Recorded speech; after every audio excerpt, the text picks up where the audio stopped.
სერავს არც მეფეს არც პრეზიდენტს არც პატრიარქს არავის არ აქვს უფლება გაყიდოს ქართული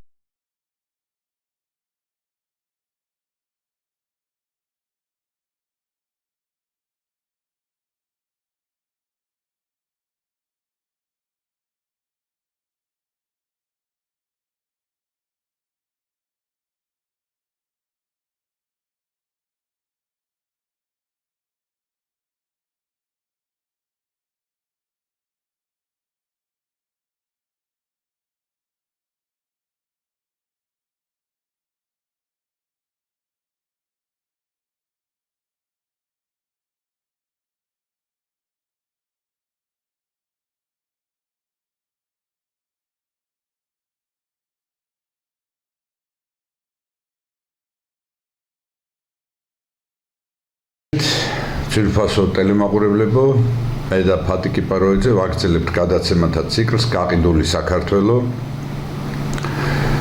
ამჯერადაც ისევ ამილახრების, ციხე დარბაზების, ციხე კოშკების, სასახლის, კარის ეკლესიის თემას უტრიალებთ და ჩვენ დღევანდელ გადაცემაში სტუმარი ყავს, თუ შეიძლება ასე ითქვას, სწორედ იმ ამილახრების პირდაპირ შთამომავალი, გივი ამილახრისა, რომელზეც საუბარია 1908 წლის სანოტარო აქტში, შვილიშვილის შვილი, ბატონი ვანო მაჩურიძე. მოგესალმები, ბატონო ვანო.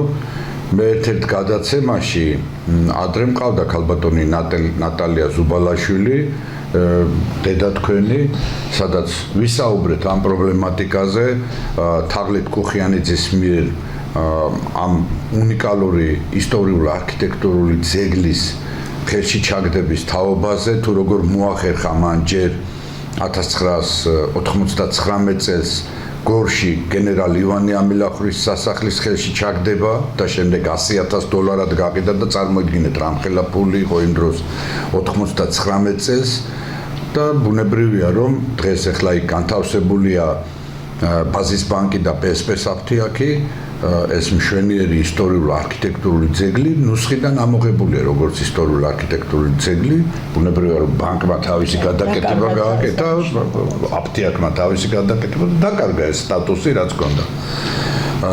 ასევე სამჯერ იყო მცდელობა სოფელ ქვემოჭალაში ამ გივი ამილახრის ამ სასახლის ციხე დარბაზის კოშკების გაყიდვისა, ამის მოწმეა მთელი სოფელი, ამის თაობაზე ჩვენ არაერთხელ მივმართეთ ჯერ კიდევ სააკაშვილის პერიოდში და შევარდნაძის პერიოდში კულტურის მინისტრებს, მთავარ პროკურატურას თუ გენერალურ პროკურატურას, პრემიერ-მინისტრს და ასე შემდეგ მთავრობას და ხელისუფლებას და გარკვეულწილად შევაჩერეთ ეს პროცესი, მაგრამ მოგეხსენება 7 ივლისს გადის ყადაღის ვადა და ბუნებრივია რომ ეს თაღლითი კუხიანიძე ისე მზად არის რომ გაყიდოს ეს სასახლე, ვითომ ნამდვილი შთამომავალია და გერ არის ნამდვილი შთამომავალი ვანო მაჩურიძე, სწორედ ქალბატონი ნატალიას ვაჟიშვილი, ღმერთმა კარგად ამყოფოს ქალბატონი ნატალია, ჩვენი მეგობარია, შესანიშნავი არქიტექტორია და მინდა ვთქვა რომ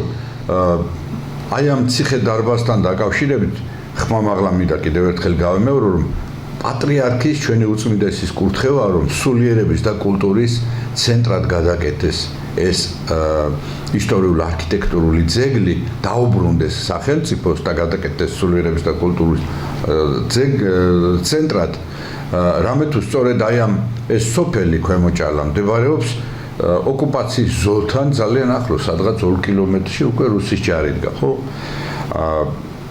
ამიტომაც ჩვენი დღევანდელი გადაცემაც სწორედ აი ამ პრობლემას ეძღვნება ისევ. რამე თუ იმ შემთხვევაშიც კი თუნდაც ერეკლე კუხიანიძე მართლაც გივი ამილახრის დაღდასმული ყოფილიყო და ის ყოფილიყო პირდაპირ მემკვიდრე საქართველოს კონსტიტუციის 19 მუხლი პირდაპირ გვეუბნება საკუთრების უფლებასთან დაკავშირებით, რომ აუცილებელი საზოგადოებრივი საჭიროებისათვის საკუთრების ჩამორთმევა დასაშვებია კანონით პირდაპირ გათვალისწინებულ შემთხვევებში და სწორედ აი ამ შემთხვევასთან აქვს საქმე, რამე თუ დღესაც ქვემოჭალის მოსახლეობა და საერთოდ სამთავისის ეკლესიის მრევლი, სადაც უმეტესობა რა თქმა უნდა ქვემოჭრელები არიან, მეუფე ანდრია გვაზავას, რომლის დაქვემდებარებაშიც არის მისი ეპარქია, მიმართავენ თხოვნით, რომ უშუამდგომლოს პრემიერ-მინისტრთან, რათა სახელმწიფოს დაუბრუნდეს ეს ისტორიულ არქიტექტურული ძეგლი სოფლისა. მე ხლა სიტყვის ალავერს გადავალ ბატონ ვანოსთან, მაჩურიძესთან, მისი მოსაზრება, მისი აზრი, მისი წარმომავლობა, გენეალოგია კიდევ ერთხელ გავახსენოთ ჩვენს ტელემაყურებელს.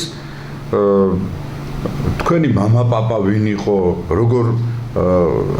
როგორ მოხვედით აქამდე რა გენეალოგიით, იმიტომ რომ აღმოჩნდა რომ სხვადასხვა ჟურნალ-გაზეთებში მე არ მინდა ეხლა რომელიმე შეიძლება გამორჩეს რომ ერეკლე კუხიანიძე ისე წარმოაჩენდა თავს თითქოს მის მეტი არავინ არ იყო და ამილახრებს არავინ არ ყავდა არც შთაომავალი, არც დანატოვარი, არც წინაპარი, თითქოს ეს ერთი კაცი იყო და ყველას ებადებოდა კითხვა რომ საიდან ახლა ერეკლე კუხიანიძე ამილახრების ერთადერთი შთაომავალი ხო როცა ჩვენ მართლაც ვიცნობ წინამბილეში არა მარტო ჟურნალ-გაზეთებში სასამართლო პროცესიც როცა დაიწყო 90-იანების ბოლოს მანდაც ესე წარმოაჩინა თავისი თავი რომ მე ვარ ერთადერთი სხვა არავინ არ არის და ამიტომ ჩვენი ოჯახის უნდა იყოს ბევრი მანიპულაციებს იყენებდა თუნდაც პირდაპირ ამრუდებდა ისტორიულ ფაქტებს, ამრუდებდა სახელებს და გვარებს, რომ რამენაირად დაკავშირებოდა ივანი ამილახვარს. დღესაც ახლა რო შეხვიდეთ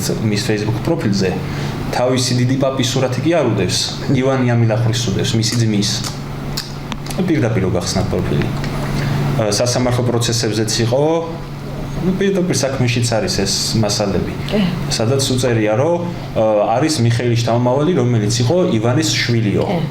ივანეს მართლა ყავდა შვილი მიხეილი, თუმცა ის 2 წლის ასაკში დაიღუპა. და ბევრი ეგეთი მომენტით მანიპულირდა. გესმით, მთავარო პროკურატურა და გორის პროკურატურაში მყოფო ბატონო გიორგი ლომთაძე ეს არ არის ახალი გარემოება? ამას რატო ვერ აქცევთ ყურადღებას მაინტერესებს ისე. აი ცოცხალი შთაომავალი შვილი საუბრობს იმ ფაქტებზე, რაც მოგართვით ერთხელ ჩვენ უკვე. დიახ, მაპატიეთ. მე ამ სახელების და გვარების, იმიტომ რომ ხშირად მეურდებოდა აი მაგალითად ივანეს მეუღლეც ერისთავი იყო და მისი ძმის ვისი შთაომავალიც არის ერეკლე, იმისი მეუღლეც ერისთავი იყო. ერთი ანასტასია იყო, მეორე ანეტა, იმასაც ყავდა შვილი ნინა, იმასაც ყავდა შვილი ნინა და აი ესეთ ვთქვათ ჟარგონურად რო ვთქვათ ბალამუტობდა რა, სარგებლობდა. ხო, ურევდა ერთმანეთს რომ გზაკვალი აერია საზოგადოებისთვისაც, სასამართლოსთვისაც და რა ზუსტად განმარტა ხედავ. ხო, ეგ იყო მიზეზი რა. თუმცა, როდესაც დაიწყო ეს ამბები, როცა ცდილობდა ამ ყველაფრის მითვისებას, მაგ მომენტში გამოჩნდა ჩვენი ოჯახი, იმიტომ რომ ახლა ეგეთ სიტუაცია ვიღაცა ჩვენი სახელით ფაქტიურად რაღაცას სათავისოდ აკეთებს. თავლეთურად მანიპულირებს, ასე რომ ვთქვათ. ხო, ეგ პირდაპირ ასე ვთქვათ, ზუსტად ეგრეა. და მაგ მომენტში რომ გამოჩნდა, მაშინ იყო გორის სახლზე საუბარი, გორში არსებულზე, მაშინ ჩვენმა ოჯახმა მიმართა სასამართლოს მიმართა, რომ აგერ ერეკლე კუხიანიძე კი არ არის იმ ივანეს შთაომავალი, არამედ აგერ ნიკოლოზ ზუბალაშვილია. და გთხოვთ რომ გააჩეროთ საქმე, რომ გაირკვეს ვისია და მე მოხდეს გასულ. აი ზუსტად მაშინ მოხდა ინფორმაციის გაჟონა სასამართლომ, რაც არ შეიძლებოდა და უცებვე გადაფორმდა ალბათ მის სახლობელზე. უცებვე. აი მაშინაც იყო იმ სასამართლოს დანაშაული, თუ რა თქმა უნდა პროკურატურა დაინტერესებული არის რეალობის გარკვევით და არ ატარებს ვიღაცის ინტერესებს დღეს. იმ მომენტიდან უნდა დაიწყოს გამოძიება, რატომ მოხდა ეგ. რანაირად მოხდა, რომ ეგ ინფორმაცია გავიდა და ეგრევე გასხვეს და რატო არ დაედო მაშინვე ყადაყა, როდესაც გამოჩნდა. ნახეთ კიდევ რა არის საინტერესო მასალებში, ხომ მე შევისწავლე პროკურატურაში არსებული მასალები 5 ტომია. საინტერესო არის ერთი რამ, როდესაც ხელი აქვს მოწერილი სამკვიდროზე უარისქმის შესახებ თქვენს პაპას. აი ზუსტად მე მაშინ პროკურორსაც ვკითხე ეს შეკითხვა და რატომღაც პასუხი სხვა თემაზე გადავიდა, შემდეგ გადავედით. აი, როდესაც ჩავიდნენ ამ პიროვნებასთან ხელის მოსაწერად. მარტო იყო ვისთან ერთად იყო როგორ მოახერხა მასთან დაკავშირება ეს დეტალები არც სასამართლოში არ არის გამოკლეული არც პროკურატურაში მე მეორეს დედათქვენისგან ქალბატონი ნატალიასგან ვიცით რომ მისმა მამამ არ იცოდა ქართული წერა არ იცოდა არც ლაპარაკი არ იცოდა არც საუბარი არ იცოდა და ყავთ მოსკოვში არის წაყვანილი და იქ აქვს რატომღაც გაკეთებული აი ეს უარი და არსად მასალებში არ არის გამოკლეული როგორ დაუკავშირდა არც კითხვას არ უსმევს არავინ საინტერესო კიდე სხვა რამეა იქამდე იძახდა როცა გაირკვა რომ უკვე არსებობდა ბარბარე თუმანიშვილი რომელიც იყო ივანე ამილახრის შვილიშვილი იძახდა რომ ბარბარეში თავმავალი არ ყავსო და მე როგორც უახლოესი ნათესავიო მაგ პრეტენზიაო მაგ მემკვიდრეობაზეო თუმცა მაშინაც სასამართლო ვალდებული იყო მოეთხოვა იმის დამადასტურებელი დოკუმენტაცია რომ ბარბარის მართლა არ ყავს არავინ არც ამის მოთხოვნა არ მოხდა ეგეც საინტერესოა რატო იყვნენ ყველა სასამართლო თითქმის ყველა სასამართლო პროცესზე მიკერძოებული ერეკლე კოხიანიძის მიმართ კი აი თუნდაც დიდუბეში როდესაც გაუქმეს ის სამკვიდრო და შემდეგ უკვე საოლქო სასამართლო ისევ აღუდგინა და ისევ მეანიჭა უფლება იქ არაფერი არ არის გამოკლეული ახალი და რის საფუძველზე გააკეთეს საოლქო სასამართლო მაშინ საოლქო იყო აპელაცია საოლქო ერქვა არც ის არ არის გამოკლეული და არც ის არ არის შესწავლილი რატომღაც ზერილეთ არის ყველაფერი ეს ესე მიფუჩეჩებული ესე რო ვთქვა და ყველაზე მეტად ზუსტად ის მაინტერესებს როდესაც რატო არავინ არ გამოიკულია ის დოკუმენტები რომელიც თქვენ მოოჯახმა წარადგინა. ხო, არ მოხდა არაფრის გამოკვლევა არ მოხდა. ყველაფერზე მოხდა ჩვენი იგნორი, ჩვენი მხარის. თუნდაც ნუ მარტივი არის ახლა გამოძიებისთვისაც შედაისვა შეკითხვა ცხოვრობს პაპაჩემი მოსკოვიდან დაშორებული 100 კილომეტრში არ ხდება, არ მიდის, აი თმობს ქონებას რომელსაც დღეს ერეკლე კუხიანიცი აფასებს მილიონებს. კი მილიონებს აფასებს ახლა მილიონებს აფასებს. შუაზე იყო თუ არა ბოდიში და გამოთქვაზე საღადაზროვნებდა თუ არა ადამიანი რომელიც უარს ამბობს უშუალოდ თავის საკუთრებაზე და ამ დროს ყავს შვილი ყავს შვილიშვილები და ყავს მემკვიდრეები ესე ვთქვათ და რა მოტივით ამბობს უარს რა მოტივით ამბობს თან იმ ქალაქში კი არ მიდის ნოტარიუსში მიდის სხვა ქალაქში მაინც და მაინც იმ ნოტარიუსში რომელიც აქ საქართველოში სხვა ცუდ საქმეებში არის მონაწილე ნამდვილად და სხვა საქმეები არსებობს ლომთაძე პროკურორო გორში მჯდომო პროკურორო ეს გესმით თუ კიდე იმპოტენციის მდგომარეობაშია პროკურატურა არა ხო შეიცვალა რა ვიცი კონათიშაური გახდა გენერალური თუ მთავარი პროკურორის ცვლილება რით ვერ გამოფხიზლით და რით ვერ დაიწყეთ გამოძიება მეტი რასაბუთები 300 გვერდიანი საქმე მარტო მე დაგიდეთ ხო გენეალოგიური ძიება და ყველაფერი რით ვერ მიიყვანეთ აი ხლა ეს არის ცოცხალი ფაქტები რომელიც ყველა არის სისხლის სამართლის დანაშაულის შემცველი და რით ვერ მიხვდით რომ ამ კაცის თაღლითობის ამ გარეწარი ერეკლე კუხიანიძის თაღლითობა საზღვარი არა აქვს ჩაიგდო ხელში ხო ამ თაღლითობით გენერალ ივანე ამილახრის სასახლე უნიკალური ისტორიული არქიტექტურული ძეგლი და დანაშაული ჩაიდინა ერის წინაშე რომ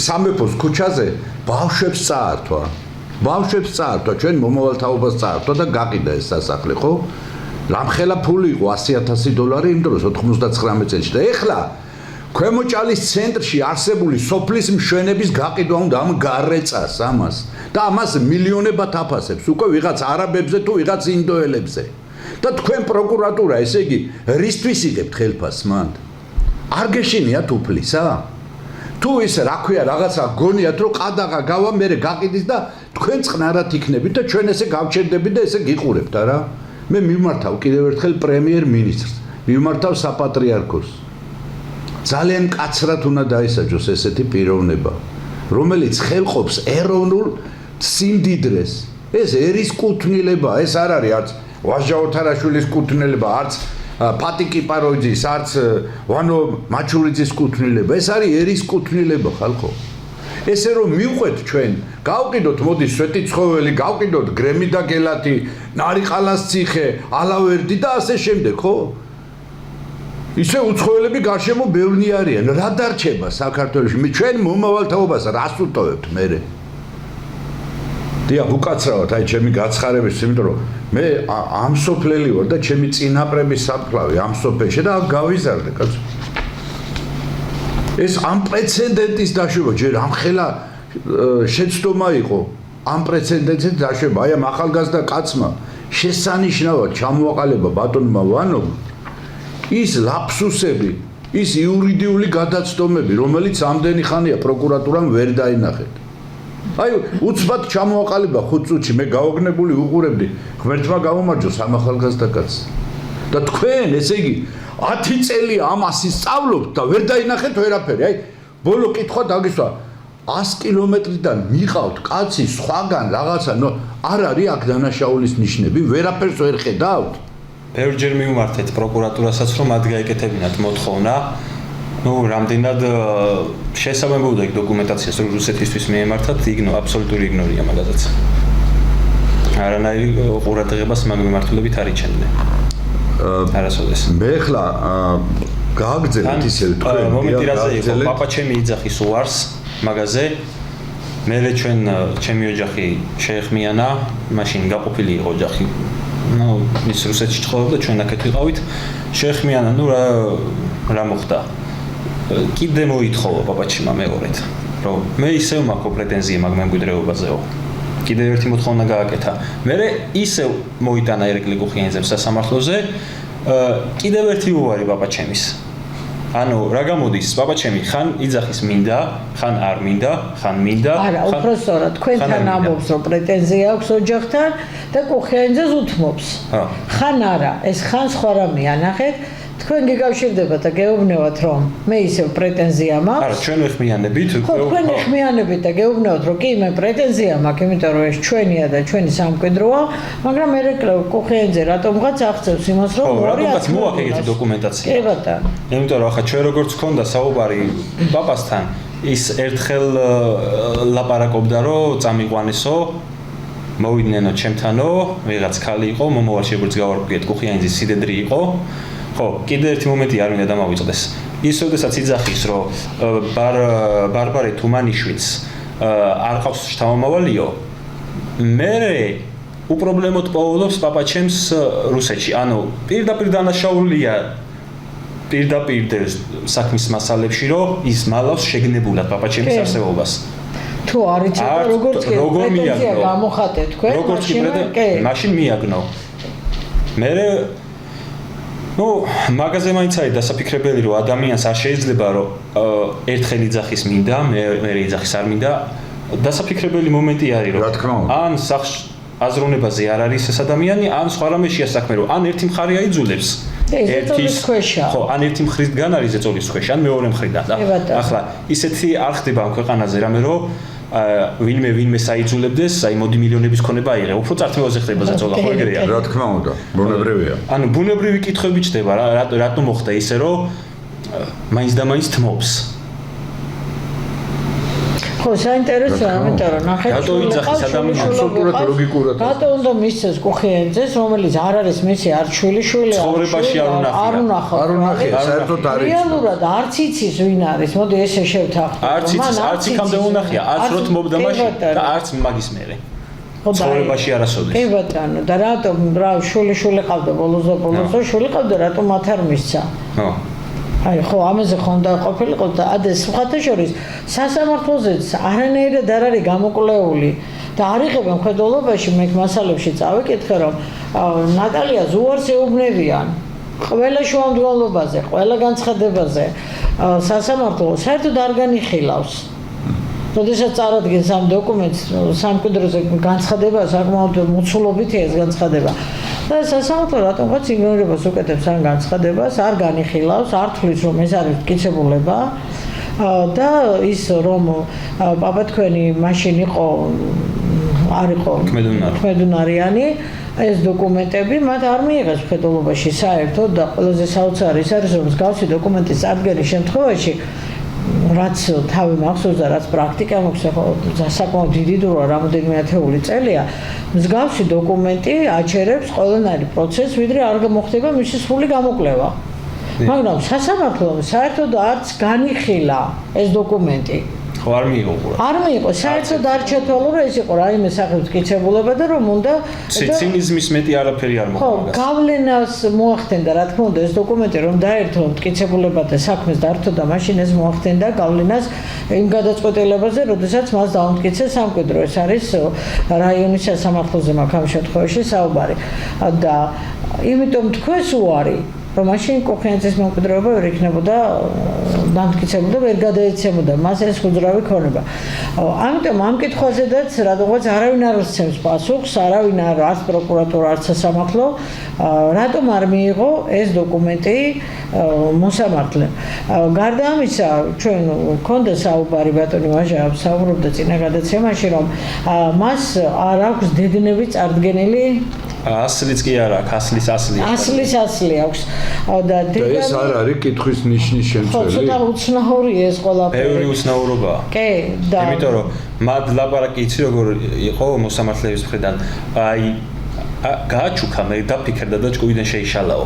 ეგ არგუმენტი ქონდა მოსამართლეს და ესე დამცინავი ძალიან დამამცირებელი. თუმცა ჩვენ წარვადგინეთ პაპაჩემის სამედიცინო ისტორია სალამ ხელს მოაწერდა უარზე იქამდე რა ჩანაწერები იყო მის სულიერ მდგომარეობასთან დაკავშირებით. ქმედუნარიანობაზე იმ ფაქტი ქონდა გადატანილი ჩემ პაპას და თვითონაც ისეთი მედიკამენტების ქვეშ იყო რომლის მიღებაც რომელიც ადამიანის გონებაზე და პირდაპირ რეკომენდაციაა რომ ფაქტიურად ქმედუნაროდ ითვლება ადამიანი მაგ მედიკამენტების მიღებისას არც არაფერი არ გაითვალისწინეს აბსოლუტურად არაფერს არ ითვალისწინებდნენ და სხვათა შორის ნოტარიუსაც არ აქვს ეგ კითხვა დასმული მის ქმედუნარიანობაზე ის გონებაზე იყო ხელს უაწერდა, როდესაც ხდება რაიმეს გაჩუქება, მით უმეტეს როცა არის სამკვიდროზე უარის თქმა, ნოტარიუსი პირველ რიგში სვავს კითხვას. რამდენად იმყოფება საგონებაზე? იმათმა ნოტარიუსაც უნდა ეცნობებინათ ჩვენი ნოტარიუსთვის რომ პაპაჩემი იმ მინდობილობაზე უარს იძახის. რა თქმა უნდა. არც ერთი პროცედურა არ არის დაცული ამ საქმეში. არც ერთი. ისი დარღვევა შეიძლება და ყველაფერი დარღვეულია. თვითონ ქონების აი ეს სამკვიდროზე უარის თქმის დოკუმენტიც შედგენილია ვადაგასულ ბლანკებზე, რომლის არსებობაზე დანაშაული იყო, რომელიც 2 წლით ადრე უნდა გამარებიდან იყო ამოღებული და განადგურებულს ექვემდებარება თან საავტომობილო მინდობილობაზე. პირველი ხელწერა რომელიც იყო, საერთოდ თაბახის ფურცელზე იყო გაკეთებული, არც ბლანკი არაფერი არ იყო. და ძვირფასო პროკურატურავ ეს ვერ დაინახეთ, გორის პროკურორებს გეუბნებით. თუ ლუპა გამოგიგზავნოთ აქედან, საკანცელეროში ვიყიდით და ლუპით მოვალ ამის მერე, რომ იქნებ კარგად დაინახოთ აი ეს რა კითხვის ნიშნებზე ჩვენ ვლაპარაკობთ. აი პატარა პროკურატურის ხტომა გვაქვს ახლა რა თქვენ გასაგონად ძვირფასო პროკურატურა. და იმედი გვაქვს ახალი გენპროკურორი ხო დაინიშნა თუ ინიშნება, რომ აი ამ უდიდეს დანაშაულს ერის წინაშე, რომელსაც ქვია კულტურული არქიტექტურული ძეგლის გასხვისება ამ თაღლითზე ეს რო ნორმალური სახელმწიფოს ეს თაღლითობის მუხლით ციხეში უნდა ეგდოს უკვე აი თუნდაც იგივე იმ გენერალ ივან იამილახვილის სასახლის გაყიდვის გამო და აი ამ მთელი ამ მახინაციების გამო რასაც ეს აწარმოებდა ეხლა მე ცოტა ხანი ჩავერთვები აი თქვენ ორივემ დასვით საოცარი კითხვები და მე უპასუხებ ეხლა რატომ არ ითვალისწინებდაო ბატონმა ვანუმაც ბრძანა და ქალბატონმა ფატიმაც ბრძანა რატო არ ითვალისწინებდა ან სასამართლო ან ნოტარიუსი ან პროკურატურა ამ ყველაფერს ამ კითხვის ნიშნებს მე პასუხს გაგცემთ ერეკლე კუხიანიძე იმ დროს იყო რჩეული შვილების მძახალი ვახტანგ რჩეულიშვილი დაახლოებული პირი შევარნაძესთან ერთმა ნათელში ამყოფოს მე ვახოსთან არაფერი პრეტენზია არ მაქვს არც მის მამასთან ცნობილ ადვოკატთან ერთმა ის ნათელში ამყოფოს მაგრამ როგორც ჩანს ეს იდეები დაიბადა და სწორედ ის ლობი თავზე ხელის გადასმისა იმ რჩეულიშვილებიდან მოდიოდა რჩეულიშვილების ძახლობიდან მოდიოდა იმ პერიოდში მე ვამბობ 1998-99 წლებში რადგანაც ვახორ რჩეულიშვილი ყოფილი ვიცე-სპიკერი იყო შევარდნაძესთან დაახლოებული პიროვნება პარლამენტის წევრი აი სწორედ ეს ფაქტი უწყობდა ხელს ერეკლე კუხიანიძეს გაეჭენებინა თავისი თაღლითობის ქურანი შემდეგ უკვე რუსიკო კერვალიშვილს იყენებს ნაცების დროს, რომელიც არის ვიცე-სპიკერი ნაციონალური რეჟიმის დროს. ეს ჩვენი შეხედულებაა, ჩემი სუბიექტური აზრია. სხვა გამორიცხულია. შემდეგ უკვე სოსო გოგაშვილს იყენებს ქართული ოცნების დროს, რომელიც ამჟამად ციხეში ხდის სასჯელს ყოფილი უშიშროების მინისტრის მოადგილე. ეხლა არ ვიცი რას მიედმოედება და ვინ ლობირებს, მაგრამ ყველას ვაფრთხილებ, რომ ამ თაღლით კუხიანიძეს დაანებონ თავი.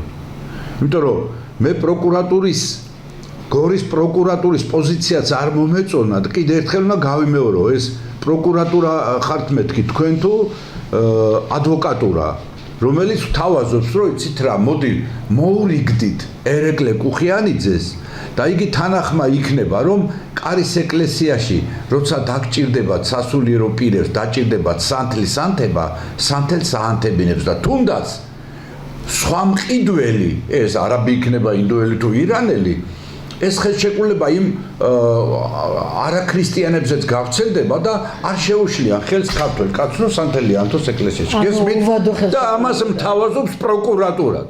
ამას თავაზობს გორის პროკურატურა. ლონთაძე მეუბნება ამას, მე ვაჟა ოთარაშვილს, რომ ესე იგი გარიგებაზე წავიდე ერეკლე კუხიანიძესთან ამ თაღლითთან. თქვენ თანამონაწილეებიც ხო არ ხდებით ამ თაღლითური სქემისა? აქ ისმის კითხვა. აი აქ ისეთი ფაქტები წამოვიდა უკვე წინა პლანზე, 10 წელი რით დაიბრმავეთ თვალები, რომ ვერ დაინახეთ. თუ მანამდე რო იყო ბაკუ რაბულაძე, სამხარეო პროკურორი, ვერ დაინახა, იმიტომ რომ მამამის ჩაეგდო ხელში ქვემო ჭალაში რევაზ ამილახრის სასახლე ხელში, ხო? ყოფილი საბავშვო ბაღის შენობა. იქნება ეს ერთმანეთთან არის კორელაციაში? მე მინდა ახალ მთავარ პროკურორს მივმართო. გულდასმით შეისწავლეთ ეს საქმე. მე მინდა მივმართო პრემიერ-მინისტრს. და არ დაუშვათ ჩვენ ამ უნიკალური ისტორიული არქიტექტურული ძეგლის გასხვისება. ჩვენ კიდევ ერთხელ ვიმეორებთ, რომ კითხვით მივმართეთ საქართველოს კულტურის სამინისტროს და საქართველოს კულტურული მემკვიდრეობის დაცვის ეროვნულ სააგენტოს. საიდანაც მოვიდა პასუხი, რომ ქვემო ჭალაში არსებული ეს ძეგლები, გივი ამილახრის ეს უნიკალური ისტორიული არქიტექტურული ძეგლი კულტურული მემკვიდრეობის უძრავი ძეგლის სტატუსი აქვს მინიჭებული როგორც ეროვნული მნიშვნელობის უმაღლეს ძეგლის კატეგორიას. გესმით თქვენ? და საქართველოს ბევრი კი არ არის ესეთი. სულ 20-მდეა ესეთი ძეგლი. აი მაგათი პასუხია ეს ახალი ხელისუფლება. სამეურნეო ნაგებობებიც არის, ციხეც არის, ეკლესიაც არის. უნიკალური კომპლექსი. უნიკალური კომპლექსი თავისი მდებარეობს. თუ ეს დაუბრუნდება სახელმწიფო ამას არასდროს არ გაყიდის, იმიტომ რომ ეს არის კულტურული არქიტექტურული ძეგლის სტატუსის მქონე და გამორიცხულია აქ არაბის და იმის შემოსვლა რა ქვია ირანის. ეს ძეგლები რო გაეყიდა აქამდე, ალბათ აქ მიწაზე არ არის ლაპარაკი, ის მიწის კანონი სხვა, მაგრამ აქ ჩვენ ლაპარაკობთ კონსტიტუციაზე და კულტურის შესახებ კანონზე. კულტურის შესახებ კანონის თანახმად 2006 წლიდან დაწყებული, რომელსაც მინიჭებული აქვს კულტურული არქიტექტურული ძეგლის სტატუსი, გამორიცხულია იმისი გაყიდვა რა, არამზეა ლაპარაკი და იმაზე. აქ ლაპარაკი იმაზე კი არ არის, რომ ესე იგი ერთი მესაკუთრე შევცვალო მეორე მესაკუთრით. აი ეს არის ერის საკუთრება. თუ ასე წავა დავა, მაშინ მე გეტყვით, რომ 1908 წლის ის ნოტარიუსის აქტი, რომელსაც ამბობთ თქვენ, რომ არის ქსეროქსი, ხო? მაშინ არაფერი ფარატინა ქაღალდი ყოფილა, რაზეა ლაპარაკი? არც თქვენ და არც კუხიანიძე ამისი მესაკუთრები ვერასდროს ვერ იქნებით. რაზეა ლაპარაკი? ჯერ ერთი 1908 წლის მერე იყო წვეტა, ხო? იყო ჯერ ამიერკავკასიის ფედერაცია, ხო? 17 წელს და 18 წელს 26 მაისს მერე უკვე დამოუკიდებელი დემოკრატიული საქართველო 1921 წლამდე უკვე სხვა იურიდიული სუბიექტი. მერე 1921 წლიდან 1990 წლამდე უკვე სხვა ისა გვაქვს რა ქვია სახელმწიფო ხო კომუნისტური რეჟიმის სახელმწიფოა მერე უკვე 91-92 წლიდან იწყება უკვე სხვა დამოუკიდებელი სახელმწიფო ანუ რამდენი სუბიექტი შეიცვალა რა რა მემკვიდრეობაზე ლაპარაკი ეს რო უწყვეტი მემკვიდრეობა ყოფილიყო სხვა ამბავია ეს არის ხანამ სახელმწიფოს წყობილების ქვეშ არის ხანემის ხო რაზეა ლაპარაკი ჩვენი ეს ბრძოლა რომელშიდაც ჩავერთე ბატონო აჟასთან ერთად რომელიც დიდი ხანია გრძელდება არის ერთადერთი მიზეზის გამო რომ ეს კულტურული მემკვიდრეობის ძეგლი როგორც ისტორიული ძეგლი რომელიც უნიკალურია მართლა სწორი აღნიშნე თავისი შემორჩენილი უნიკალური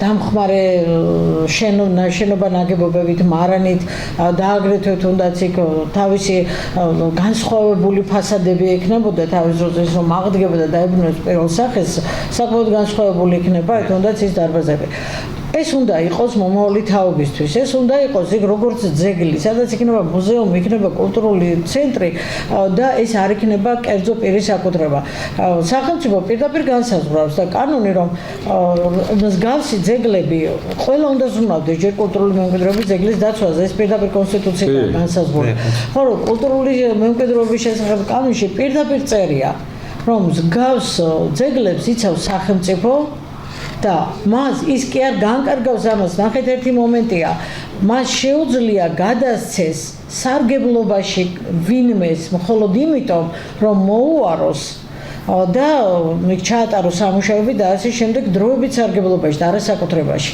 არის იქ განსხვავებული კანონის ერთი მუხლი კულტურული მემკვიდრეობის შესახებ აი მაგალითად მეცენატმა რომელიმე წამოაყენოს წინადადება შეიტანოს პროექტი რომ მე ამას აღვდგენ ამაში ამდენ თანხას გადავხდით მას იქნება გარკვეული პერიოდის განმავლობაში იმის უფლება რომ ეს აღადგინოს და აწარმოოს სამუშაოები მაგრამ ეს არ ნიშნავს საკუთრებაში გადაცემას ამიტომ ჩვენ გვინდა რომ ეს იყოს სახელმწიფოსთვის, ეს იყოს ხალხისთვის, საზოგადოებისთვის. ეხლა სწორია მართლაც ამბობს ბატონი ოჯახი, თუ ერთი მესაკუთრე შევცვალოთ მეორე მესაკუთრით, იგივე ბრძოლის გაგრძელება მოუწევს სოფელ ქვემოჭალას. აბსოლუტურად გეთანხმებით იმაში, რომ თქვენ ხართ მემკვიდრე, არავის არ აქვს უფლება რომ არ აღიაროს პირდაპირ შთამომავალი ხართ, მაგრამ ეს იმას არ ნიშნავს, რომ ყველა აქ ამსაკუთრებით სადავოა ძალიან თუნდაც ის პრივატიზაციაც ის დოკუმენტების და ეს საერთოდ ის წვეტა გასათვალისწინებელი ახლა მე პროკურატურაშიც მოვისმენი აზრი რომ აი საზღვარგარეთ ის მემკვიდრეები ცხოვრობენ ისევ სახლებში და ასე შემდეგ მაგრამ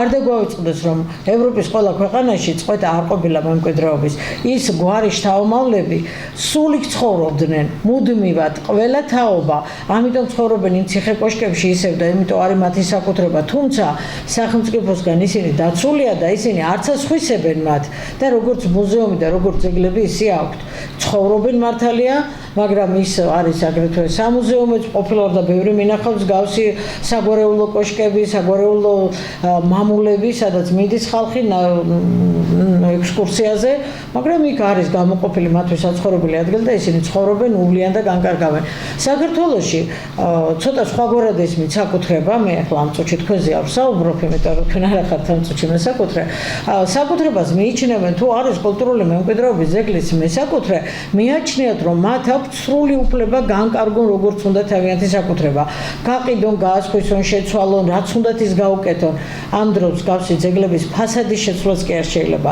ერთი ფანჯრის ამოშენება ან ამოჭრა ისე რომ პირვანდელი სახე იყოს დამახინჯებული აქედან გამომდინარე ჩვენი ბრძოლის მიზანი მესაკუთრეების შეცვლა არ არის როგორი კეთილსინდისიერიც არ უნდა იყოს მეორე მესაკუთრე რა თქმა უნდა თქვენ იმის უფლებაც გექნებათ რომ მიხვიდეთ და იყოთ და რაღაც მაგრამ ისე რომ თქვენ გახდეთ მესაკუთრე მაშინ იკარგება ბრძოლის აზრი მე ხო რასაც ვამბობთ რა თქმა უნდა მესაკუთრე და ვერცაც ვიტყვით ყველა ეს საგვარეულოს შთამომავალმა რომ პრეტენზია გამოხატავს ან ჩვენი კულტურული მემკვიდრეობის ძეგლებზე ან შენობებზე ან სხვადასხვა ნაგებობებზე ჩათვალოთ რომ ცოტა ხანში დავბრუნდებით ისე თავდაზნაურობის ეპოქაში და როგორც უხიანძეზე ამბობს პროკურატურა რომ 500 ჰექტარის კოდები ვერ მოიძია თორე იმაზედაც ექნება პრეტენზია მთელი ქვემოჭალა გასასახლებელი იქნება მალე ალბათ თუ კი ამას დაიწყებენ და ჩვენი აზრი არის ზუსტად ის, რომ ეს უნდა იყოს სახელმწიფოს, ხალხის და ეს არის მე ვთვლი, რომ იმ სოფლის სამშვენისი, რომელიც არ შეიძლება იყოს. პირველ რიგში იმ სოფლისაა და იმიტომ იბრძვის ის სოფელი, მაგრამ ძალიან ცუდია, მე მინდა მაყურებელს მივმართო, ალბათ გვისმენენ, ნახავენ და გაიაზრებენ იმ ყველაფერს, ასედაც ჩვენ საუბრობთ, რომ მარტო ქვემოჭალის მოსახლეობა კი არა, საქართველოს მოსახლეობა უნდა დადგეს ფეხზე, იმიტომ რომ არ მოხდეს პრეცედენტი, რაც მოხდა გორში სამეფოს ქუჩაზე, რომელიც გაიყიდა და დღეს მან სტატუსი აღარ აქვს, ისევე მოხდება ქვემოჭალაში და აღარ გვექნება ეს უნიკალური სასახლე თავისი დამხმარე სათავსოებით, რომელიც სამწუხაროდ დღეს ექსკურსიის საგანსაც არ წარმოადგენს.